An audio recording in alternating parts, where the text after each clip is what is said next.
Amigo, dans cette vidéo, je vais te donner les meilleurs endroits dans lesquels vivre si tu es dans ta vingtaine, d'accord? Et je parle pas d'un homme dans sa vingtaine classique, le mec médiocre, non, je parle d'un mec ambitieux qui a envie de générer un revenu en ligne et d'aller dans un pays où il va pouvoir vivre la meilleure vie possible. Et je tiens à te préciser un truc, amigo, c'est que tous les pays que je vais te présenter là, toutes les villes plutôt, j'y ai vécu. D'accord? Donc moi je te parle pas de choses que je ne connais pas, que je n'ai pas vécu, non. Tout ça, là, toutes ces villes qui s'affichent ici, j'y ai vécu pendant plus ou moins longtemps. Et d'ailleurs on va commencer par la première qui est un peu spéciale, c'est, vous l'avez vu, Dubaï. Voilà. Au cas où tu te demandes, oui je sais qu'il y a les guerres actuellement, évidemment. Là je vais te donner d'abord mon avis sur Dubaï en prenant en compte qu'il n'y a pas la guerre parce que c'est un truc actuel et probablement que dans 1 an, 2 ans, même moins de temps que ça sera terminé. Donc première chose exceptionnelle à Dubaï, je pense que c'est un des meilleurs endroits au monde pour ça, c'est le business. C'est vraiment, je pense, la meilleure ville du monde parce que il y a de l'argent partout, il y a de la richesse partout. Je me rappelle dans mon édifice, je descendais en bas, j'avais des Ferrari, t'avais des mecs, tu sens qu'ils respirent le cash, c'est magnifique. En plus de ça, il y a plein de gros entrepreneurs là-bas. Si tu regardes la majorité des entrepreneurs de YouTube, ils sont à Dubaï. Qu'est-ce qu'ils foutent à Dubaï? Bah parce que voilà, ils ont du cash tout simplement. Et surtout, ce qui va être intéressant dans ça, c'est que ça va te donner énormément envie de bosser. Parce que quand tu arrives à Dubaï, j'avais beau arriver là-bas, j'étais pas loin des 10K par mois à ce moment-là. Bah en fait, t'es personne à 10K par mois à Dubaï, tu vois, tout le monde s'en fout de toi. Donc en fait, t'es obligé de charbonner si tu veux te développer. Et d'ailleurs, histoire de fou, je suis arrivé à Dubaï, frérot, j'étais à moitié malade, je venais de choper la grippe en France, chez mes darons, ma fille et mon frère. Donc j'arrive, je suis sous grippe, je suis claqué au sol, je tousse, je machin, j'avais pas du tout envie de bosser, mais tu sais ce que j'ai fait?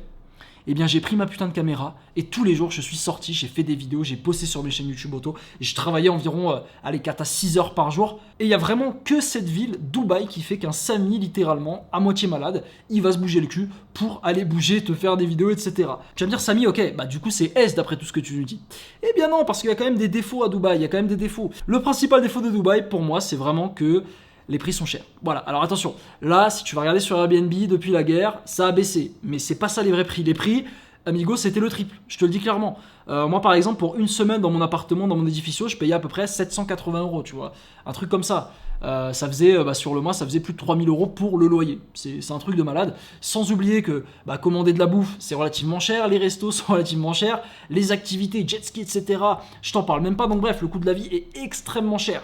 Maintenant, il y a un petit point positif, ce sont les impôts, mais même les impôts, en fait, c'est contrecarré par le fait que la vie est tellement chère que, voilà, si tu fais pas du minimum 20 000 € par mois, tu vas pas forcément trouver ton compte là-bas, tu vois. Même un mec à 10K, c'est pas forcément hyper intéressant. Par contre, le truc où il y a un très très gros point négatif à Dubaï qui fait que je vais le classer tout simplement, pas en S, mais je vais plutôt le classer en B.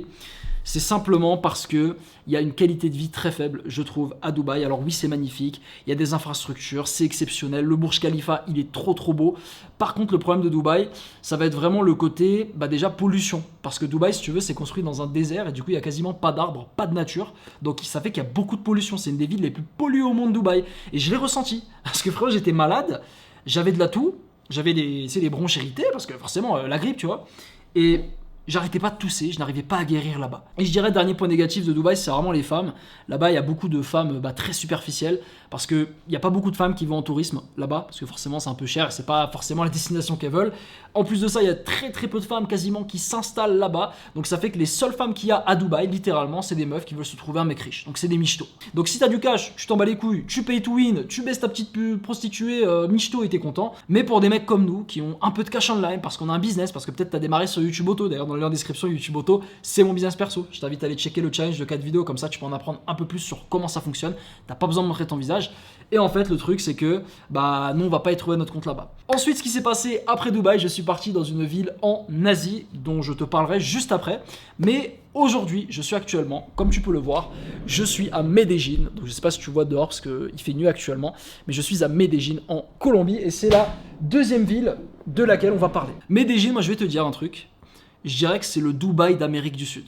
C'est vraiment la ville principale où il y a le plus d'entrepreneurs, où ça bouge le plus d'Amérique du Sud. Il y a énormément de gens ici qui ont de l'argent, vraiment, je sors dans la rue, je vois des Merco, des BM, des machins. Alors, contrairement à Dubaï, il n'y a pas de Ferrari, parce que ici, t'as pas trop envie de montrer non plus, mais par contre, il y a quand même des très très belles voitures, des classes G, tu sens qu'il y a de l'argent, tu sens qu'il y a des possibilité de dépenser beaucoup d'argent. Niveau business, tu as vraiment une ambiance de travail parce que ici, les Colombiens, ils sont pas là pour se branler les couilles, ils travaillent tous. Il y a vraiment une ambiance où tu as vraiment envie de te développer, de te dépasser au niveau du taf. En plus de ça, tu as plein de cafés où bosser. D'ailleurs, en parlant de vie, la qualité de vie ici, elle est exceptionnelle, vraiment. Comme tu peux le voir à mon appartement, déjà, Les infrastructures sont incroyables, c'est super moderne. Medellín, c'est pas comme ce que tu as vu dans Narco, là, les petites maisons. Alors oui, il y a des lieux en Colombie, parlant de Medellín, où il y a des barrios qu'on appelle, où vraiment il y a beaucoup de pauvreté. Mais la vérité, c'est que si tu vas dans des lieux comme El Poblado, Laureles, où il y a la majorité des touristes, où je suis aujourd'hui, frérot, t'es super bien. T'es super bien. En plus de ça, les livreurs, ils viennent te livrer à ta porte. En plus de ça, il y a un truc exceptionnel qu'il faut mentionner aussi. L'environnement, les montagnes, t'as des montagnes partout, c'est magnifique. Chaque fois que je me lève le matin, je vois les nuages devant chez moi, mais c'est exceptionnel. Ajoutons à ça que, vu qu'on est dans des montagnes, il y a une météo très spécifique à Medellín. C'est toujours la même météo à l'année. C'est ce qu'on appelle la ville du printemps éternel. Parce qu'en fait, il fait toujours à peu près entre, on va dire, 16 et 26 degrés, tout le temps, vraiment, du matin au soir. Et généralement, ça alterne entre gros soleil, un petit peu de pluie. Donc bref, c'est une température exceptionnelle. J'ai jamais mis un pull quasiment ici. Le network, les locaux sont super gentils. J'ai jamais vu des mecs aussi gentils qu'ici en Colombie. Tout le monde te parle. Alors, à préciser, ça parle que espagnol ici. Si tu viens ici en parlant anglais, c'est un peu complexe, donc essaie quand même d'apprendre l'espagnol si tu viens ici. Et en plus de ça, t'as vraiment beaucoup d'entrepreneurs et tu sens que c'est des mecs en place. Maintenant, on n'a pas parlé d'un truc, ce sont les femmes. Les femmes de Medellín sont parmi les plus belles du monde. Je peux te le dire, je peux te l'attester. Les latinas, en plus de ça, elles sont super caliente. Donc si tu vas en date avec une latina, bah en fait, tu vas voir que directement, elle va te rendre les choses faciles. Donc c'est assez ouf par rapport à ça. Mais maintenant, s'ensuit un défaut. Et oui, parce que Medellín, honnêtement, Medellín, t'entends tout ce que je te dis, tu te dis, bah il en reste. Ouais, mais Medellín, il y a quand même des petits défauts. Le problème, c'est qu'il y a beaucoup de femmes ici, notamment à Poblado, dans le quartier touristique, qui sont des prostituées. Donc il y a littéralement un quartier qui s'appelle Parquerías, où si tu vas, il y a plein de meufs comme ça, donc qui sont dans la rue, des meufs incroyables, des 7, des 8, parfois des 9, qui sont là comme ça, qui t'envoient des contacts. Et en fait, tu vas les voir, tu demandes leur Insta, mais en fait, c'est des femmes qui sont des prostituées et qui vont te demander de payer. Donc oui, il y a énormément de prostitution. Ça fait que quand tu as envie de sortir et que tu as envie des meufs classiques, tu vois, des meufs normales, bah, c'est un peu complexe. Donc ça, c'est un petit défaut, je dirais, de Colombie, même si tu peux quand même te démerder sur Tinder, etc., si tu vas dans des cafés, des trucs comme ça, pour trouver de la vraie colombienne. Si tu vas les aborder, ça peut le faire. Je dirais autre truc à dire, c'est que le marché de la séduction ici est exigeant. Alors, Dubaï, je t'en ai pas parlé, c'est encore pire, c'est que de l'argent. Mais ici aussi, le marché est quand même assez exigeant. Le Colombien, il sait quand même se démerder en séduction. Donc, si toi, tu penses venir ici et faire des ravages alors que tu connais rien, t'es nul en séduction, c'est pas du tout le cas. Il va quand même falloir te battre, faire du volume. Voilà, je peux te le dire clairement. Et puis au niveau des prix, bon bah Medellín, voilà, c'est pas 400 € par mois, quoi. C'est assez cher si tu vas dans les bons endroits. L'objectif évidemment, c'est pas de s'éloigner dans les barrios où c'est dangereux, etc. On veut rester dans les endroits principaux et la ville est assez chère. Et puis sinon niveau impôt, c'est pas du tout avantageux ici. Et dernier petit truc, du coup qui se lie au barrio, c'est la sécurité. Contrairement à ce que beaucoup de gens pensent, la Colombie n'est pas dangereuse si tu restes dans les zones principales. Donc, par exemple, El Poblado où je suis, c'est pas du tout dangereux. Par contre, si tu commences à t'aventurer derrière les montagnes, dans des sortes de favelas de machin, là ça peut devenir extrêmement problématique la Colombie. Donc moi je te conseille vraiment de faire attention et de mettre le prix du coup de rester dans les bons endroits. Malgré ses défauts, je pense que tu l'auras compris. La Colombie, je suis obligé de la mettre en S. C'est, je pense, le lieu dans le monde où je me suis jamais aussi bien senti. C'est un lieu où j'arrive à travailler, c'est un lieu où j'arrive à sociabiliser, c'est un lieu où j'arrive à quand même avoir une vie, je sors, etc. C'est là où j'ai explosé mon business. Là, les 10K, je les ai dépassés avec YouTube Auto en étant à Medellín parce que j'ai eu ce surplus de motivation. Et franchement, je vois pas d'autres villes qui, contrairement à Dubaï, voilà, qui n'a pas du tout de bonne qualité de vie. Ici, il y a la nature, il y a les montagnes, il y a les machins. Donc bref, si t'es un peu dans mon délire, je pense que tu vas adorer Medellín. Maintenant, on va parler d'une ville un peu moins bien. Cette ville, qu'est-ce que c'est? C'est Sofia, c'est la Bulgarie. Et oui, la Bulgarie. Pourquoi je te parle de la Bulgarie? Pourquoi j'ai été là-bas? Quand j'étais fin 2023 et que je décide de lâcher mes études et mon taf et de me mettre à fond sur mon business, je me suis dit, ok, tu sais quoi? Je peux pas rester chez mes darons en France, il faut que je me casse, tu vois. Il faut que j'aille dans un endroit où je serai, on va dire, solo, tu vois, libre de travailler sur ce que j'ai envie. Parce que si je travaillais sur mes projets devant mes darons, ils allaient me casser les burnes, tu vois. Donc du coup, je cherchais un pays où aller. Et la Bulgarie est tombée dans mes options. Voilà, j'ai vu la Bulgarie parce que c'était pas loin, c'était en Europe, c'était sûrement une des villes les moins chères d'Europe. Et ça, je dirais, c'est un des rares avantages de la Bulgarie, c'est que c'est en Europe, donc t'as pas trop à voyager si t'es en France. Numéro 2, c'est pas du tout cher, donc vraiment tu peux t'en sortir. Je pense que tu peux vivre assez bien pour 1500 € par mois en Bulgarie, sans aucun souci. Numéro 3, avantageux niveau impôt, il n'y a quasiment pas d'impôt là-bas. Numéro 4, les femmes sont plutôt belles. Les Bulgares, les femmes de l'Est, sont quand même magnifiques. Par contre, il y a un énorme défaut, il y en a même plusieurs, mais le principal, c'est l'intégration. Tu vas jamais t'intégrer en allant en Bulgarie, frérot, c'est impossible. C'est impossible, les mecs ils parlent que bulgare. Moi j'étais là, j'apprenais 2-3 mots de bulgare, zdrasti, etc. Les mecs, ils me prenaient pour un con quand je parlais anglais. Donc en fait, non, tu ne peux pas t'intégrer. La majorité des femmes, pareil, elles ne savent pas parler en anglais, à part si tu trouves des petites étudiantes un peu intelligentes. En plus de ça, la météo en Bulgarie, ça caille de malade l'été, je me rappelle. Il neigeait de fou, on avait du moins 5 degrés, enfin c'était n'importe quoi. Et puis dernière chose, on se fait yesh en Bulgarie, il n'y a rien à faire, gros. Donc je suis obligé de la mettre. Je vais pas la mettre en D quand même, parce que c'est pas cher, donc c'est quand même une bonne destination. Si toi tu débutes, tu viens de commencer à faire tes premiers milliers d'euros en ligne, c'est assez sécurisé de commencer à scaler là-bas. Donc moi je le mettrais plutôt en C, tu vois. Ah là là, encore un coup de cœur de ma vie. Koh Samui. Koh Samui, c'est une petite île en Thaïlande. Alors Koh Samui, c'est exceptionnel parce que la qualité de vie, même ici à Medellín, t'as pas ça. C'est-à-dire qu'à Koh Samui, t'as la plage, t'as des plages parmi les plus belles du monde, tu as le soleil, tu as ton scooter, tu dors à l'hôtel ou dans une petite villa, j'en sais rien, tu prends ton scooter, tu vas à la salle, ensuite après la salle, tu vas à une plage, profiter avec ta meuf ou tes potes, ensuite tu enchaînes, tu vas au Fisherman Village où les mecs ils te vendent des pizzas, des burritos, des machins, t'as absolument tout ce que tu veux, ensuite tu vas à l'Elephant Bar, tu vas récupérer une meuf, tu la ramènes chez toi, tu la baises et puis boum, t'as passé une journée exceptionnelle. Donc bref, tu l'auras compris, c'est exceptionnel Koh Samui en termes de qualité de vie. Rajoutons à ça qu'il y a quand même des petites cascades, des petits trucs à visiter, donc ça c'est toujours un truc intéressant pour les aventures. Au niveau des femmes, ça en fait partie, les Thaïlandaises. Alors, les Thaïlandaises, on aime ou on n'aime pas. Moi, je suis pas extrêmement fan de ce style-là. Par contre, je peux te dire que le mode de dating, il est réglé en mode facile. Tu vois, le jeu vidéo, là, tu démarres Resident Evil Requiem, mode facile, mode moyen, mode dur. Moi, je mets le mode facile, tu vois, c'est ça les Thaïlandaises. Maintenant, en plus de ça, il n'y a pas que des Thaïlandaises. Si toi, t'es comme moi, tu les apprécies pas trop, c'est pas trop ton style, eh bien, tu vas avoir énormément de touristes. T'as de l'anglaise, t'as de l'allemande, t'as de la russe. T'as de la meuf de pays d'Est. Bref, c'est une dinguerie. T'as des touristes en pagaille. T'as même des meufs qui viennent toutes seules pour se trouver. Et comme tu le sais, elles vont se trouver dans ton lit au final. Et oui, c'est l'objectif. Niveau nourriture, on mange super bien. Alors évidemment, il faut aimer la bouffe thaïlandaise parce que là-bas, tu vas manger beaucoup de pad thaï, de riz, etc. Mais moi, j'ai vraiment kiffé. Et puis enfin, au niveau des prix, les prix sont pas, c'est pas peu cher qu'au Samui. Qu'au Samui, ça a quand même, à une époque, c'était pas très cher. Aujourd'hui, c'est devenu pas mal tendance, donc ça a un petit peu augmenté. C'est un petit peu un défaut, mais au final, à part, on va dire ton billet d'avion et ton appart, après au final, la vie est pas chère. Tu vois, si t'as envie de faire le mec le rat, tu peux manger tous les jours dehors du pad thaï, t'en as pour 5 euros par jour et puis boum, tu vois. C'est maintenant les défauts, parce que encore une fois, non, je ne te mettrai pas Koh Samui en S, même si j'ai très envie. Il y a des défauts. Premier défaut, c'est le network. Et ouais, il n'y a pas énormément de profils entrepreneurs sérieux là-bas. La majorité des profils, c'est des mecs un peu perdus. Donc c'est des touristes ou alors des mecs qui se lancent en bise ou alors des backpackers, tu vois. Donc c'est pas très intéressant. Tu vas pas faire beaucoup de rencontres intéressantes là-bas. En deuxième point négatif, je dirais l'ambiance. Comme je t'ai dit, Medellín, ce que j'adore, c'est qu'il y a une ambiance de boss. Dubaï, il y a une ambiance de boss. Sofia, il y a une ambiance de se tirer une balle dans le crâne. Mais Koh Samui, il y a vraiment une ambiance, tu le vois sur la photo, frérot, t'as pas envie de bosser là-bas. T'as pas envie de bosser. T'as juste envie d'aller à la plage et baiser des meufs. C'est tout ce que t'as envie de faire à Koh Samui, je te le dis. Et moi, je vais pas te mentir, quand j'avais là-bas, j'essayais de build mon business quand j'étais là-bas. En fait, j'ai pas beaucoup progressé parce que j'avais pas cette émulation. J'étais pas poussé vers le haut, tu vois. En plus de ça, ça aidait pas parce que j'avais un job de closer à côté qui me ramenait entre 2 à 3 000 euros par mois. Donc bref, j'avais les finances gérées et à côté, mon business, je faisais le minimum, tu vois. J'ai pas avancé. Ça, c'est à cause de l'ambiance.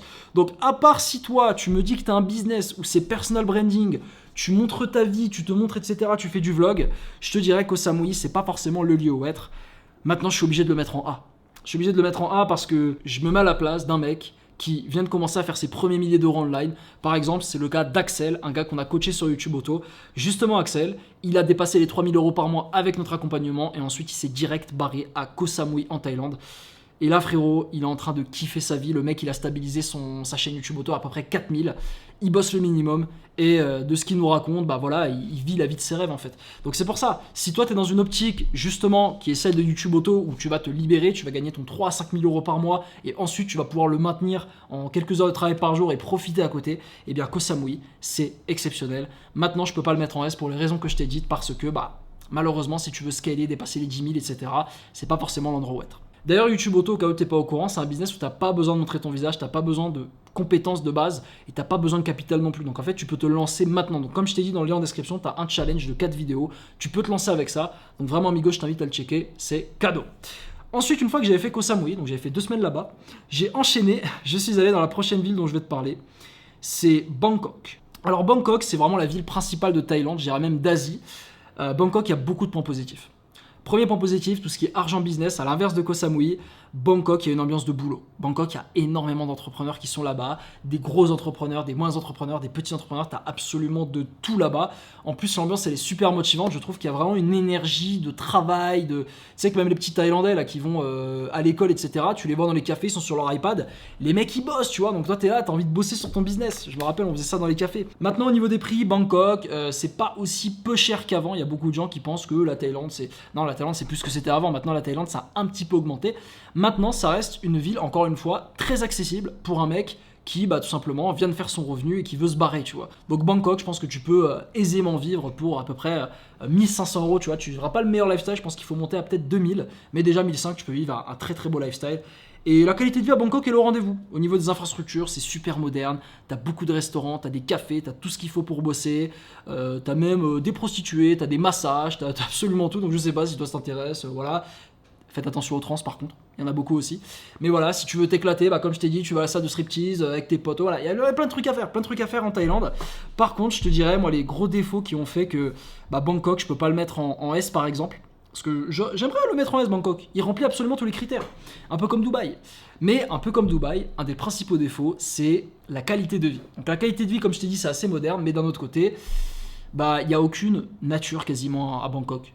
Alors je sais ce que tu vas me dire, oui mais Samy, il y a un parc où il y a des arbres, etc. Oui mais on s'en bat les couilles, c'est un parc. Tu vas à Bangkok, la majorité des lieux, il n'y a pas de verdure quasiment.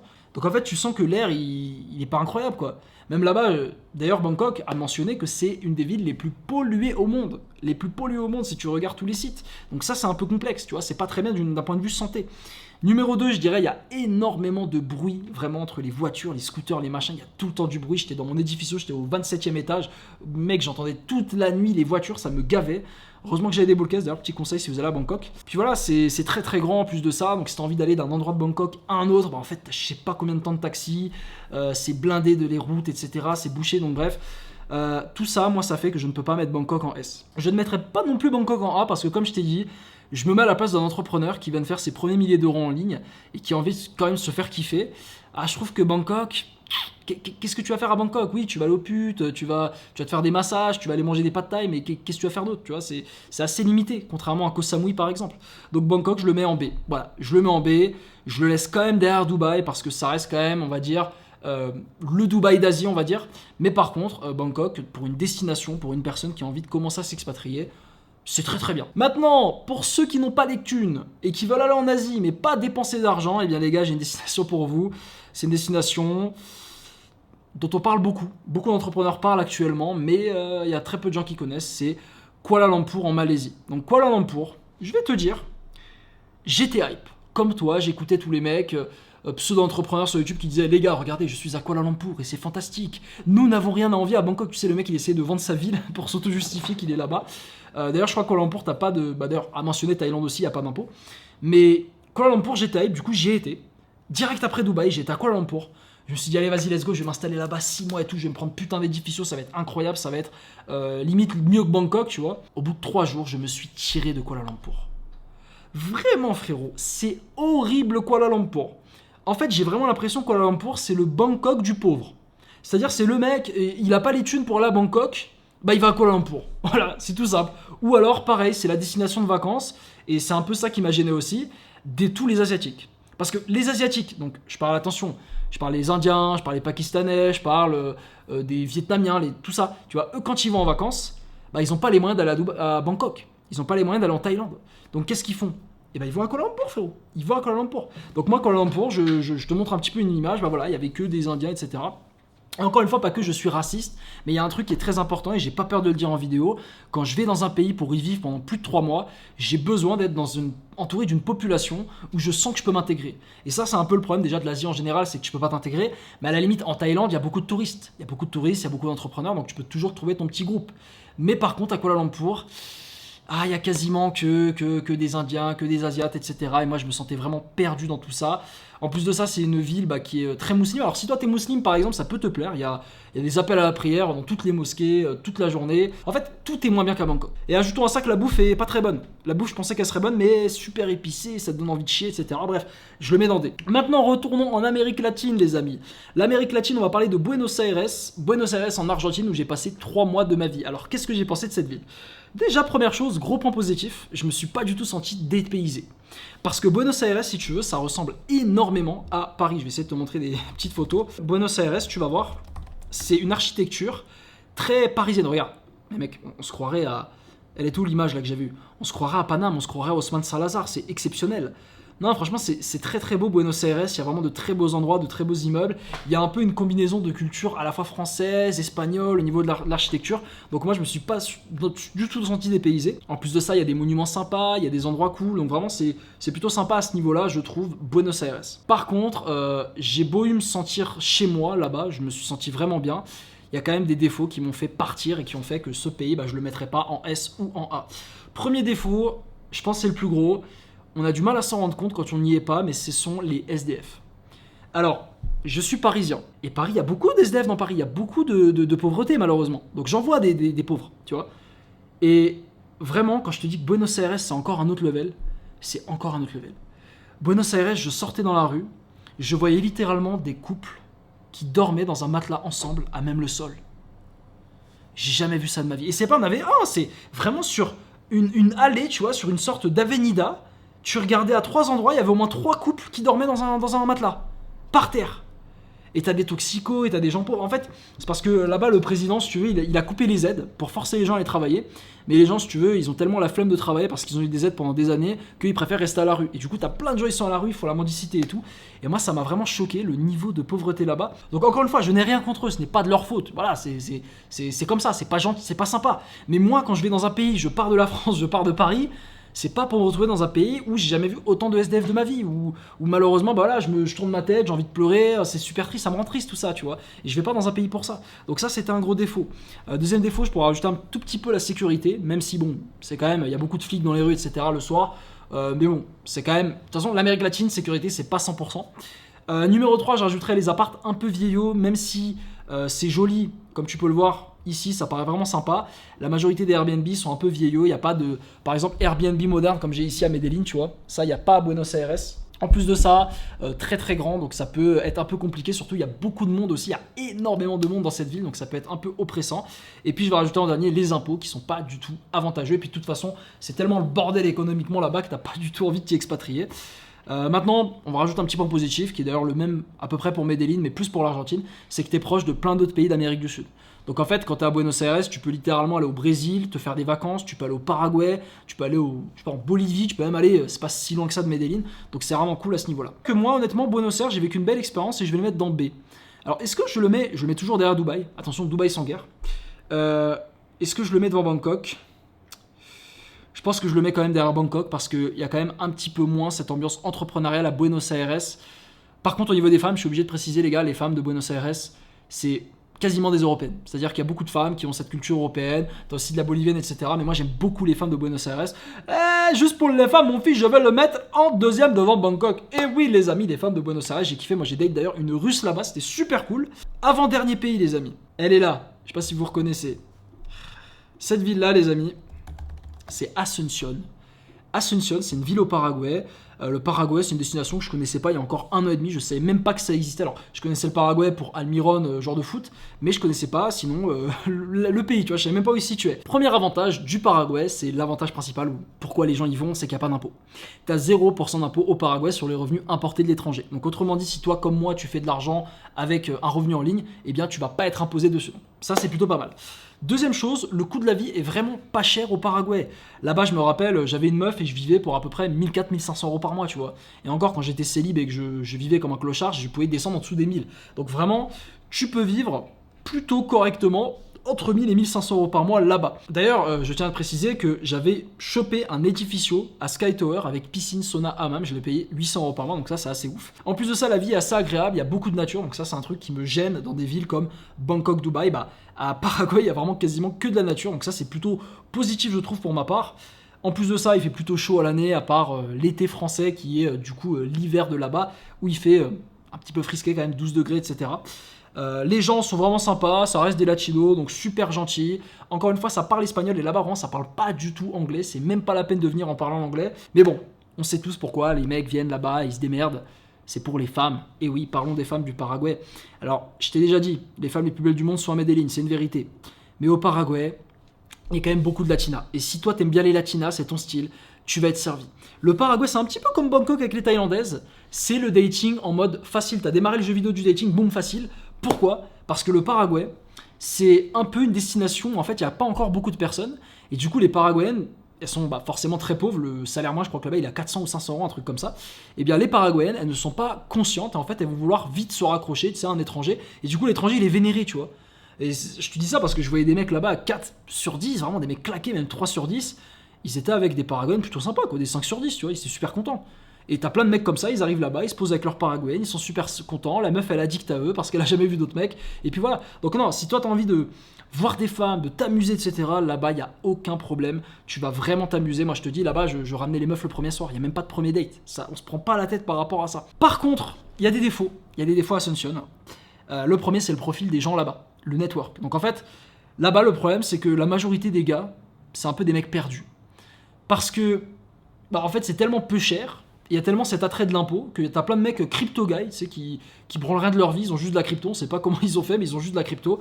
Ils viennent là-bas, ils restent et, tu sais, ils attendent d'avoir la cédula, donc la carte d'identité nationale paraguayenne, pour ne plus payer d'impôts sur leur crypto-monnaie. D'ailleurs, ça, ils ont changé la loi maintenant, tu vas devoir être taxé sur les cryptos. Ou du moins, tu vas devoir les déclarer. Mais du coup, le problème, c'est qu'il n'y a pas beaucoup de profils intéressants, t'as beaucoup de mecs perdus, t'as beaucoup de mecs en télétravail, t'as beaucoup de mecs qui sont en train de lancer leur business. Donc en fait, c'est vrai que t'as beaucoup de... Enfin, t'as pas un nivellement vers le haut, t'as un peu un nivellement vers le bas, donc ça, c'est un peu dommage, tu vois. Très vite, t'as tendance à tomber dans, ok, écoute, je fais mon 2000 euros par mois et je suis satisfait. Maintenant, encore une fois, je pars du principe que tu viens de commencer à faire tes premiers euros online et que tu commences à découvrir un peu cette vie-là. Le Paraguay peut être vraiment très agréable à vivre. Il y a quand même des restos, tu vas pouvoir tout le temps sortir. Je vais mettre Paraguay en B, ça reste quand même une belle destination. Et puis enfin, terminons avec la dernière. Soyez honnête, Miami, je vais même pas parler, frère. Miami, je le mets en A. Miami, c'est incroyable. Alors attention, incroyable, ça dépend pour qui. Quand t'as pas de cash, c'est pas exceptionnel. Par contre, c'est motivant, un peu comme Dubaï, même si je trouve que Dubaï est plus motivant. Par contre, ce que Miami a de plus que Dubaï, c'est vraiment le côté un peu plus nature. À Miami, il y a quand même, tu sais, un lac parce que c'est au bord de l'eau, Miami. Hein. C'est vraiment Miami carte. Tac, tac, tac. Tu vois, genre là, Miami, c'est vraiment au bord de l'eau, l'océan Atlantique, si je me trompe pas. Donc ça, c'est plutôt sympa. T'as quand même des petits animaux à droite à gauche, etc. T'as des arbres, t'as des plantes, t'as des machins. Donc ça, j'ai vraiment beaucoup aimé. En plus de ça, t'as quand même beaucoup de touristes, donc tu peux quand même trouver des gens sympas avec qui parler. T'as le quartier des Brickles qui est exceptionnel, t'as plein de voitures de luxe, donc c'est super motivant à faire de l'argent. Ajoute à ça Miami Beach, parce que oui, Miami se divise en deux parties. T'as la première partie ici, c'est le Miami principal, on va dire, donc c'est là où tu vas bosser, c'est là où il y a les corporates, etc. Et sinon, si t'as envie de te faire un kiff, tu peux aller à Miami Beach, et là, tu es au bord de la plage, c'est magnifique, c'est trop cool. Donc bref, Miami, c'est vraiment une ville exceptionnelle. Maintenant, gros défaut, déjà premièrement le dating là-bas, il y a un très très très haut level, parce que déjà c'est les américaines, et même les étrangères qui viennent là-bas, elles veulent un peu comme Dubaï se trouver un mec riche. Et je rajouterais en deuxième truc, Miami, c'est ultra cher, c'est limite Dubaï, je sais même pas si c'est pas plus cher que Dubaï, Miami. Donc c'est pour ça qu'au final, si je peux te faire un dernier bilan, si toi tu viens de commencer à faire de l'argent, t'es à moitié broke, t'es entre 1000 et 3000 euros par mois, moi je te conseillerais vraiment soit Bangkok, soit Sofia si tu vas absolument rester en Europe, soit le Paraguay. Même si j'ai ma petite préférence pour Bangkok, c'est là où tu vas être le plus motivé, le plus déterminé. Si tu es entre 3 et 5 000 euros par mois et que tu as envie de te faire kiffer, j'irais te dire tu peux tester Koh Samui, tu vas vraiment adorer, et l'Argentine potentiellement. Et si par contre tu es entre 5 et 10 000 euros, là je te dirais fonce à Medellín, frérot. C'est exceptionnel cette ville-là. C'est vraiment la ville entre guillemets de mes rêves que j'ai manifesté. C'est incroyable. Tu peux tester Dubaï aussi, si t'aimes bien la vibe. Et puis après, dès que t'as plus de Giga, tu fais ce que tu veux. Par contre, ne va jamais à Kuala Lumpur, s'il te plaît, c'est même pas la peine.